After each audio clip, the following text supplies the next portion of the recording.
This is CGTN, China Global Television Network.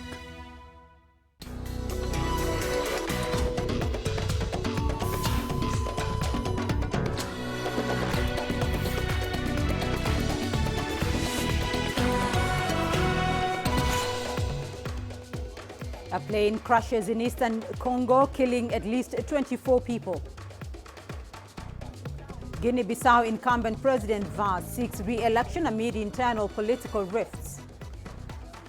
And Spanish rescue ship is stranded off Italy with 73 African migrants on board. This is CGTN. Welcome to Africa Live with me, Beatrice Marshall, in Nairobi. Also coming up on the program, Niger seeks to change anthem to boost nationalism. And direct flights between Kenya and Somalia resume as tension eases off. And we begin in the Democratic Republic of Congo, where the death toll from a plane crash that happened earlier in the day has risen to at least 23. It was initially announced that the plane had around 17 passengers on board. However, unconfirmed reports say the number of the dead could be 27. Rescue efforts are still ongoing. According to a local official, some of the bodies were pulled out of the rubble, which means there could be casualties from residential buildings in which the plane crashed into. The aircraft that is operated by the local BZB airline was flying from Goma City to Beni, which is around 250 kilometers to the north. However, it crashed into a densely populated Goma neighborhood shortly after takeoff. Locals who witnessed the accident have been speaking about it. I was at a restaurant with my family when I saw the plane spinning 3 times in the air and emitting a lot of smoke. That's when we fled. After that, we saw the plane crash into this house.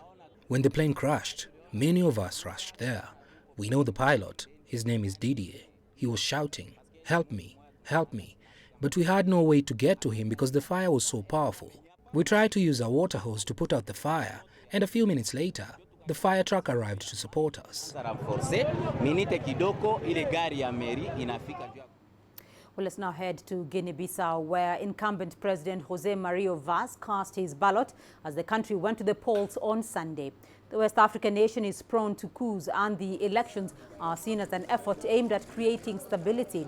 Although Vaz is popular with cashew nut farmers, he faces a stiff challenge from opposition parties. His government has been grappling with political infighting and regular high-profile sackings, which has attracted warnings from the regional body ECOWAS. Since independence from Portugal in 1974, Guinea-Bissau has suffered 9 coups, with the latest being in 2014. We now know that after every 5 years, it is possible to stay in a presidential palace in Guinea-Bissau without living through a coup or any other kind of event that would jeopardize peace in the country. We have created the conditions for future presidents to govern.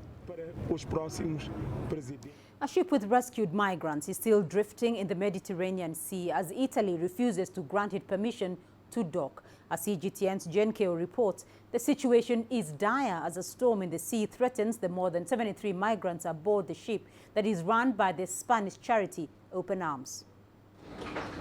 A storm in the sea, literally and metaphorically, as the captain tries again and again to gain clearance to dock. Italian authorities are maintaining a studious silence. Siracusa Harbor Master, this is Open Arms, do you know it? The migrants aboard the ship that is operated by Spanish charity Open Arms are holding still despite the raging storm. They were rescued a few days ago from a parked rubber dinghy off the Libyan coast. Most of them are from West and Central Africa. 2 are toddlers, 24 unaccompanied minors. For the captain, desperation is slowly sinking in as he continues trying. We are under a storm with waves up to 3 meters, and we have been repeatedly asking for a port. We have asked Italy, as it was the closest safe port, and then also Malta, and we haven't received any response. The Italian government has taken a hardline position on migrants. This is actually not the first time that migrant rescue ships have been denied access to its ports. We continue to ask for safe ports to disembark, which is a legal obligation by government, according to international conventions. We have people on board who probably need to be evacuated due to health issues. Last summer, Italian authorities granted access to its territorial waters to a ship with 100 migrants only after a court order. The ship was operated by the very same Open Arms charity. As the standoff continues, the tides in the sea are rising, and the journey for these rescued migrants could be to where the ship will be allowed to dock, or to nowhere. Jane Keo, CGTN. Meanwhile, Italian authorities have retrieved 5 bodies off the coast of the island of Lampedusa. They all belonged to women. This follows the capsizing of a migrant boat in bad weather the previous day. Italian Coast Guard said the 3 bodies were recovered at sea, while 2 others were found on land. Up to 146 people were rescued on Saturday afternoon from the 10-meter sinking vessel. 13 of them are women and 3 are children. And we've just received the latest voter turnout numbers in the Hong Kong District Council elections. By 9:30 p.m., more than 2.8 million voters had cast their ballots. It means nearly 70% of all registered voters have participated. This is more than 25 percentage points higher compared to the same time in 2015, when the last election was held. Well, candidates and voters taking part in Hong Kong's District Council elections have different political views, but many of them share one goal: to vote for peace. CGTN's Chow Yunfei reports. This year's district council elections in Hong Kong have gained unprecedented attention. More people have come out to cast their ballots, and candidates want to ensure enough presence along the way. Tunmen candidate Junius Ho, who was attacked during the campaign event earlier this month, is calling for the restoration of peace in Hong Kong. I would appeal to everyone in Hong Kong, those who disagree with violence and disagree with all these sort of the destructive events happening in Hong Kong, should come out and use their sacred vote to vote for those people who are in favor and in support of a constructive society. However, Lo Chun-yu, an opponent to Ho, disagrees with many of his proposals. We need to ask, where is the violence come from? The violence comes from our system. Our system of Hong Kong, you see that the resources are not equally distributed. Many poor and many people are suffer in Hong Kong. Election officials have observed a significantly higher voter turnout in this year's district council election compared to the 2015 election. Following the 6th month of unrest and chaos, voters are eager to choose the right person to represent them in their respective communities. I think the government will understand and see what the people want through this election, especially since we've been disappointed at their ignorance and at how they have responded in the past 5 months. We see a huge difference between expectation and reality. I hope that if this is what the people want, the government can respond to our real needs. I hope conditions will improve and that there will be no more unhappiness. Political and social welfare has become a growing concern among Hong Kong residents. They say it takes more than 1 cold day for a river to freeze 3 feet deep. They hope this election will help win people the response they need from the government. Zhao Yunfei, CGTN, Hong Kong. Well, CGTN anchor Zhou Yue now shares with us his thoughts on the Hong Kong District Council elections. He explains the role of district councillors and the importance of such a vote after 6 months of unrest in the city. This is the first citywide elections in Hong Kong after 6 months of protests and violence, and it's a precious moment of clarity for Hong Kong. Regardless of differences, affairs of the city cannot be resolved on the streets. These district councillors are not legislators, but only constitute a lower branch of the Hong Kong SAR government. Since the council is formed following a democratic process, the results also impact the election of the chief executive and the policies that run Hong Kong. But this year, the elections are widely seen as a barometer of public opinions amid month-long violence, attracting a huge voter turnout. Most people are focused on how many seats will be won by whom, Will the newly elected support the establishment or oppose it?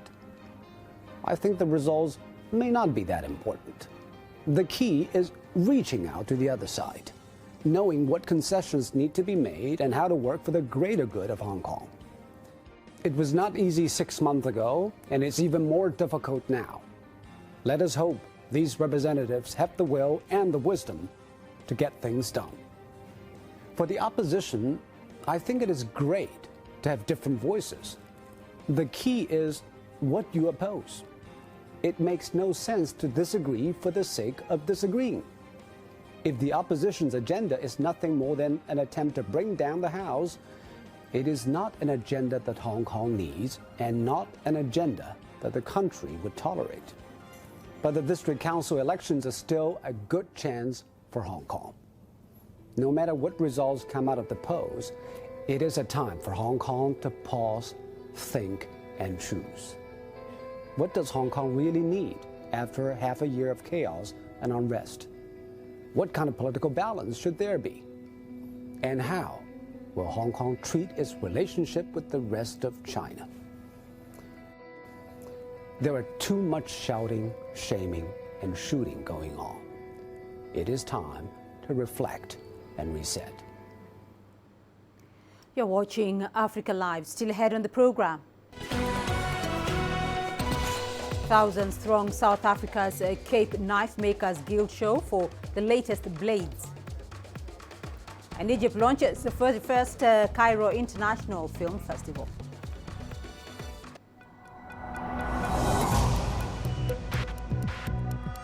Each day, there are millions of stories. Each one can open new perspectives, new possibilities. Wherever you look, we are there to see, discover, explore. We put the pieces together to find what really matters to you, all around the world, all around the clock. Our reporters are at home across the globe. From our headquarters in Beijing and production centers in Washington, Nairobi, and London, China Global Television Network.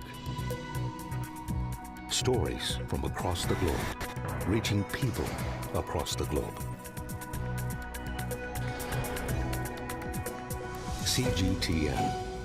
See the difference.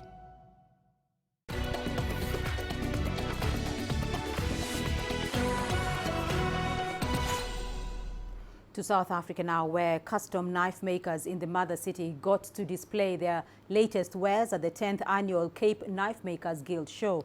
The event gives enthusiasts not only the chance to look and buy some fairly unique custom blades, but also an opportunity to interact with the professionals in the local industry.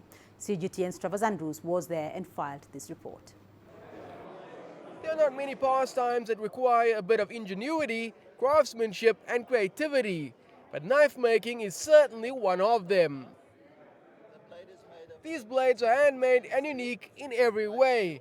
They are also part of a collection made by members of the Knife Makers Guild in South Africa.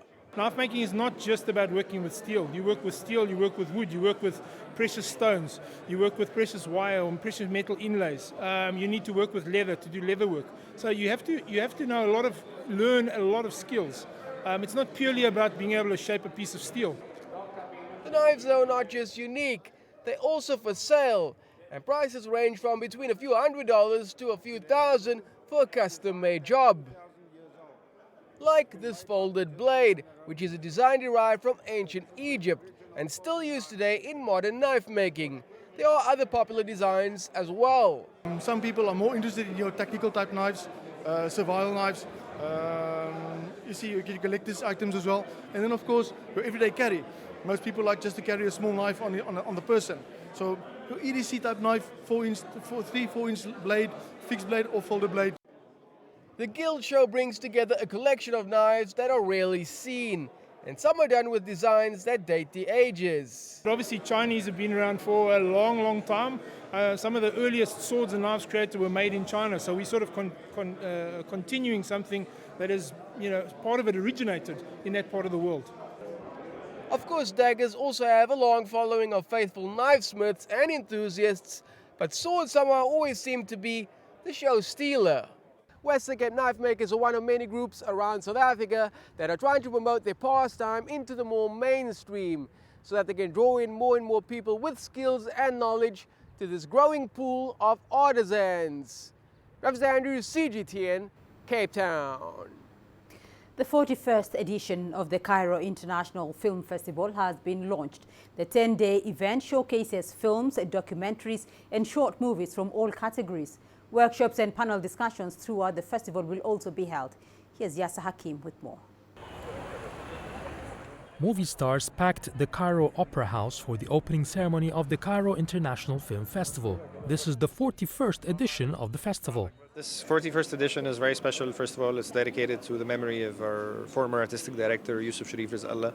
It's a very special edition because we also have a really great lineup this year with a lot of films that are showing for the first time internationally or world premieres, and we are very lucky to have a very strong industry component to this edition with all kinds of master classes and workshops and panels.